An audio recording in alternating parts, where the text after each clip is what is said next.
Alright, so what's poppin', everybody? Welcome back to another Pokemon video, and I promise you guys, dog, this is fucking crazy.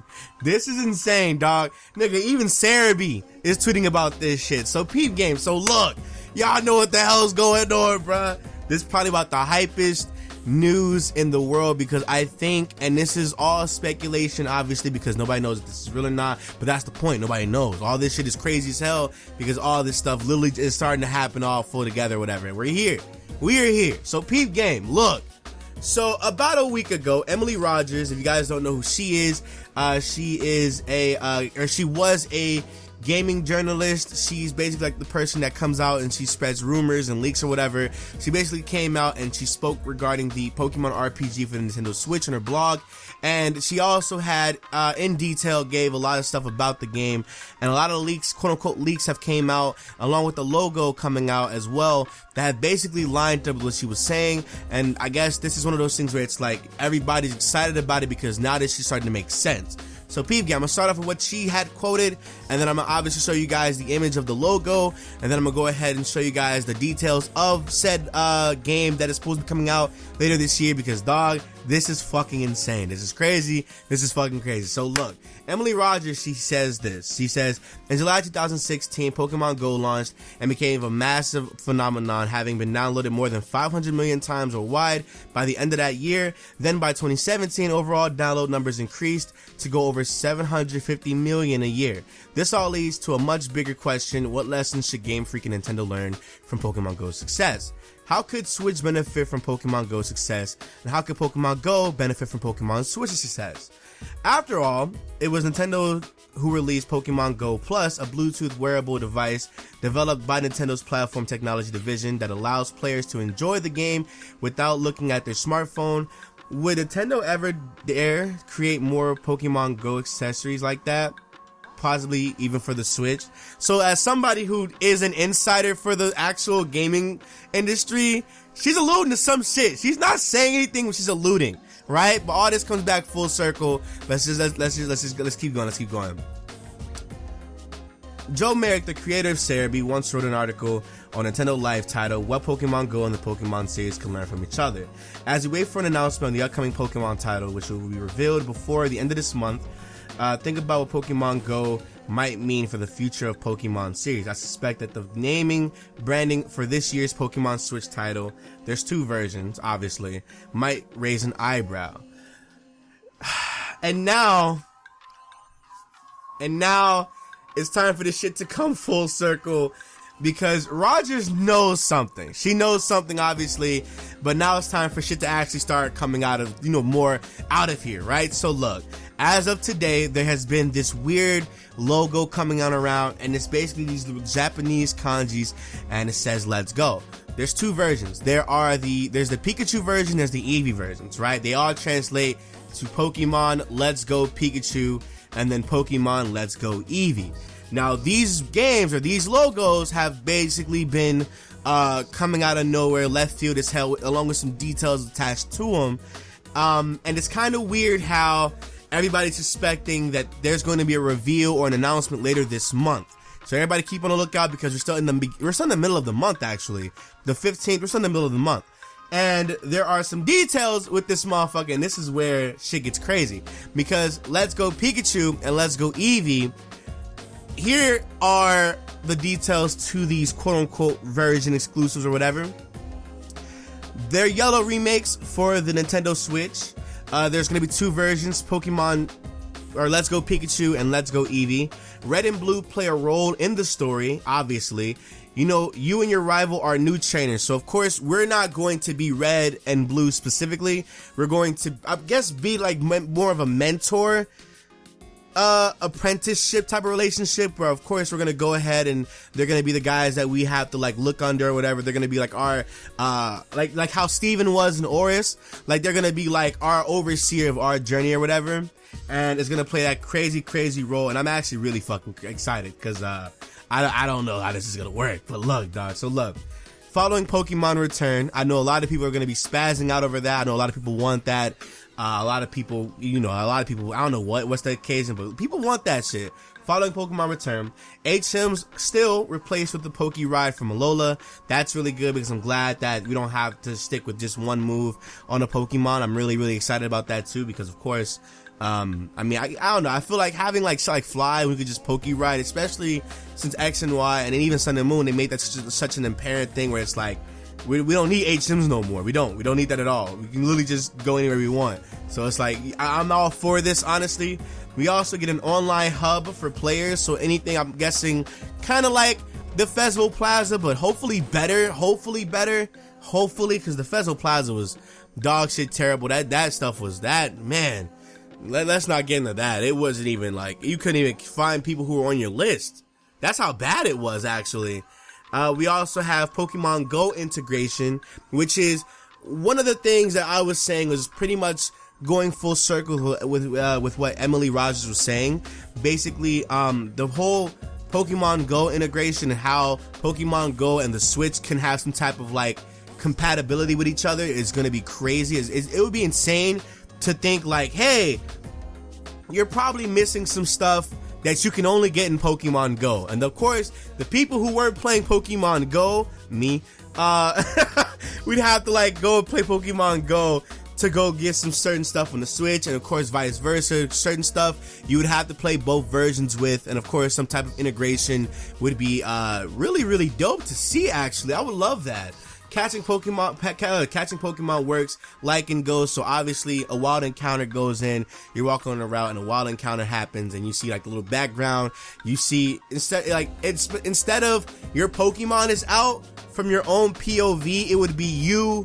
I'm guessing like if they wanted to incorporate like a back shot of a Pokemon, they would, but if they would probably be like from your POV, and it'll probably just say, oh hey, you can do this, you can like, click this to catch this Pokemon, or click this to throw like a berry, or click this to kind of like how the Safari Zone is, where it's like you can either throw a rock, throw a berry, or you can just throw a Pokeball, you could run away. But I don't know if that's how that's gonna work, because I don't know, I feel like Pokemon's been one of those things where it's like it's always been about the battling. So if they wanted to incorporate like a back shot of a model of a Pokemon, I feel like that would be one of those things where it'd be like they would have to shorten. I don't know, it's kind of weird. I feel like that would only work in some cases. I don't know. If anybody has an idea how that would work, let me know in the comment section.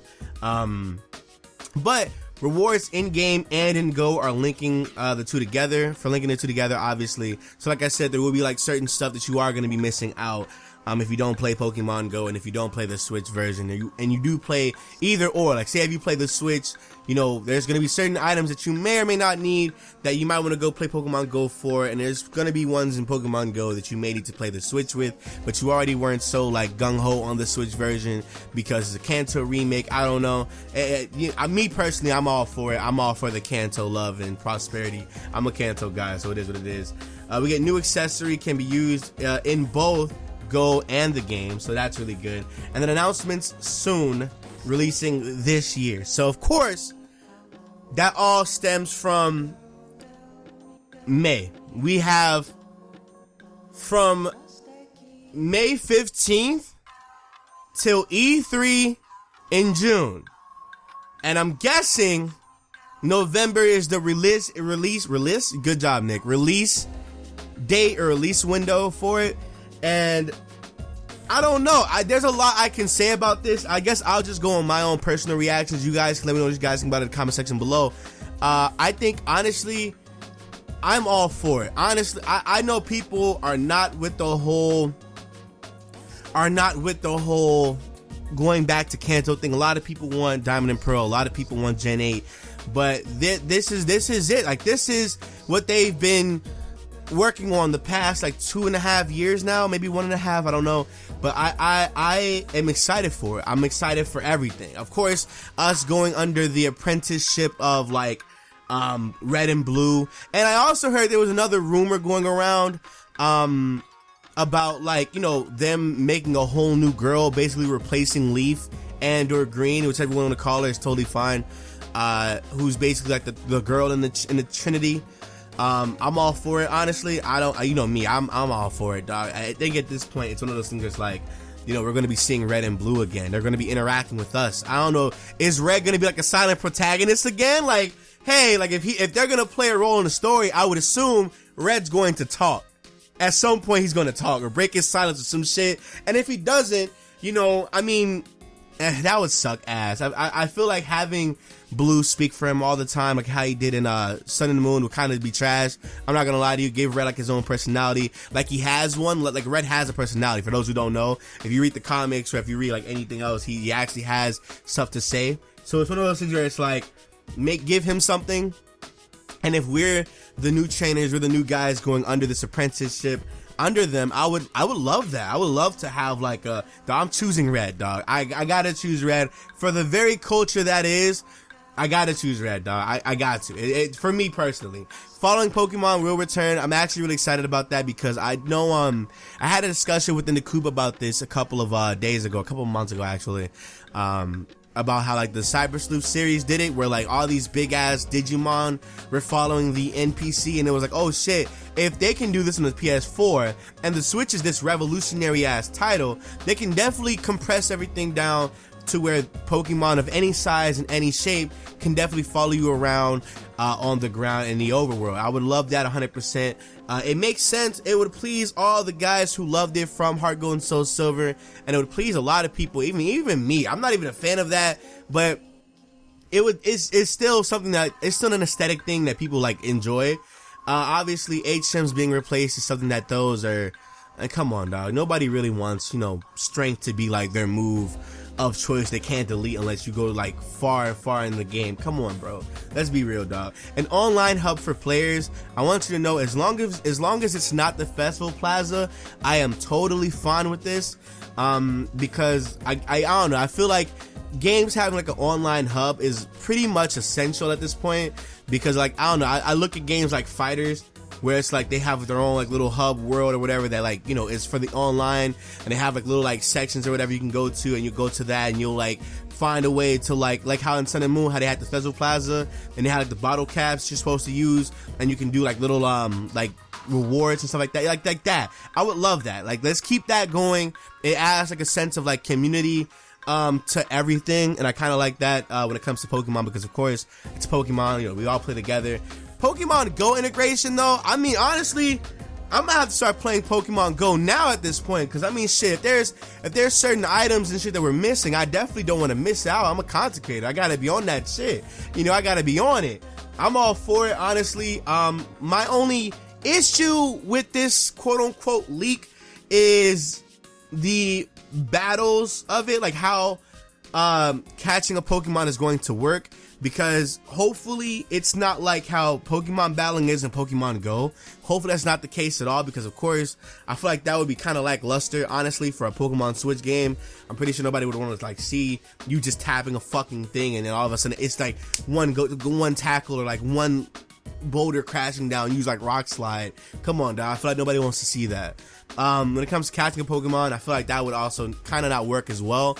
I don't know. It depends on how they want to see if this is real. I don't know. But with that being said, I think I'm done talking about this for now. Let me know what you guys think about us going back to Kanto in the comment section below, because I personally am excited. Like I said, I know a lot of people want Diamond and Pearl, a lot of people want Generation 8, but I feel like for the first Pokemon Nintendo Switch game, as if the Switch is gonna die off in the next 4 or 5 years. Come on, it's not the Wii U. Come on, bro. I feel like this is perfect. This is a perfect way to gauge where they're going, and then we'll get the Gen 8, then we'll get the Gen 8, then we'll get the Gen 4 remakes. That's when we'll get the shit that we want. You know what I'm saying? See how well this does as a foundation, and then continue to grow off of it. So I'm all for it. Leave a like, more Pokemon content. I will talk to you guys later. Subscribe and all that extra good stuff. That's gonna be it for the boy. I hope you guys enjoyed. Let me know what you guys have to say in the comment section. I definitely will be in the comment section for this one. We're gonna have a conversation for this one, but that's gonna be it for the boy. Bye.